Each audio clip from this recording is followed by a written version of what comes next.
Jeff Chang, famed author of the book Cant Stop Wont Stop. You know, one of the things we've been talking about is the importance of gangs and the role they played in the formation of hip hop and hip hop culture. You know, from the research that you've done, you know, put it into some sort of context. Well, one of the things that you find is that, you know, hip hop in so many ways is a reaction, a direct reaction to what's happened socially. And what you've seen over the last 4 decades in this country has been the politics of abandonment. And what I mean by that is, if you look at the neighborhoods that hip hop came out of, we're talking about neighborhoods that there was white flight. White folks left those areas, right? And when they left with them, the jobs went. And when they left and the jobs went with them, government said we're going to pull up services and take them away from the people that really need them the most. And so when you have these things all coming together, you get chaos. And out of the chaos, a lot of, you know, folks crew up. They become gangs in order to protect themselves, in order to defend themselves, and also straight up to enforce their own sort of sense of power. And every time that this has happened, you've had a situation in which the gangs reach a crisis point. Like the violence increases because the gangs are brushing up against each other. They're getting more and more proliferating around that area, around the neighborhood. And beefs jump off and stuff gets crazy, stuff gets wild. But in hip hop history, we also see that folks have been able to figure out how to get it together. And when they get it together, they've put together peace treaties that don't necessarily always completely end the violence, because the beefs are not ever going to go away, some of them. But for the most part, you know, eliminates it for the majority of the things that are going on that are making it unsafe for the young people there. And then when that happens, a creative explosion occurs. And folks come out, kids come out, they're able to express themselves individually. They don't have to rep for their gangs anymore. And you have all kinds of things that begin to take place. So if you look at the gangs in the Bronx, right, which are the result of the chaos that begins to happen there in the late 60s as a result of all the things I mentioned before, the crisis point comes in 1971. And that's when the gangs start really getting up in each other's grills, and it's really dangerous to be able to walk on the streets and that kind of stuff. And then you have gang peacemakers that are killed. And in this instance, it was a brother from the Ghetto Brothers that was killed. That creates this crisis situation in which folks have to figure out, okay, are we going to, you know, get deeper into this war, or are we going to try to piece it up? And they pieced it up. They put together one of the biggest, probably the biggest, well, definitely the biggest up to that point, peace treaty in the history of that city. And when they did that, that made it possible for folks to be able to perform again out in the streets, to be able to make music and dance in the streets, to be able to create art up in the streets. You know, that's where hip hop comes from.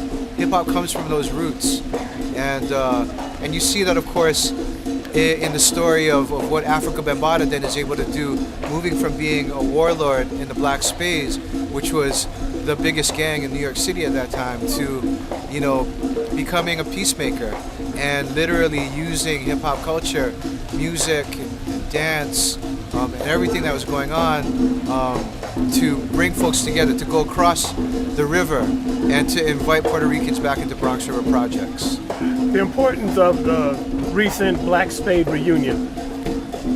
How significant is that for them to be together after 40 years?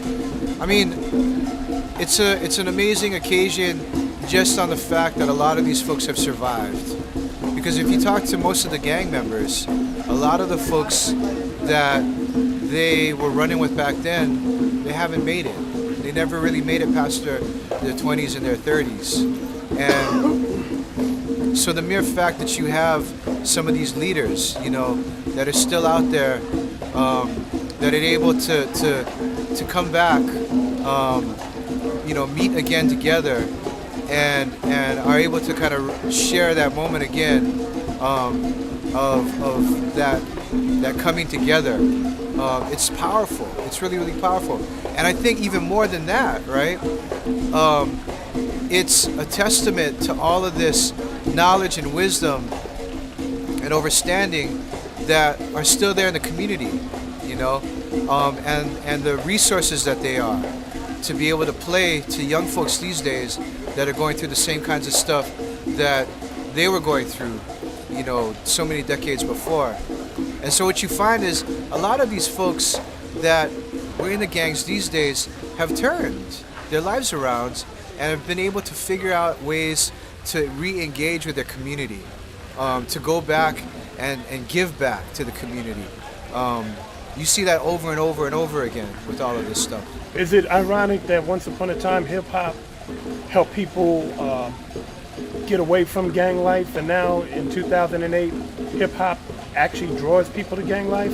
Well, I mean, I think that hip-hop as, a force for change, that's its roots, and I think that what we see a lot now is folks that are using hip-hop as a force for keeping things status quo. And when we look at status quo, we're talking about racism, we're talking about oppression, we're talking about the class divide, the divide between the rich and the poor, and all these different types of isms and schisms that have been there since the founding of the Republic. And so, the seeds of hip-hop as a force for change, that particular tendency, that particular pulse has never gone away. It's never stopped beating. But I think in a lot of ways it's been drowned out by a lot of the commercial interests that are trying to look at again, trying to make us into consumers, trying to keep us divided from each other, trying to give people limited, sort of views of what the realities of our and the diversities of our experiences are. And so, yeah, it is ironic in a lot of ways, but it's not necessarily something that we can throw up our hands and say we're going to be pessimistic about, because hip hop has always been something that's changed and morphed and fit the times.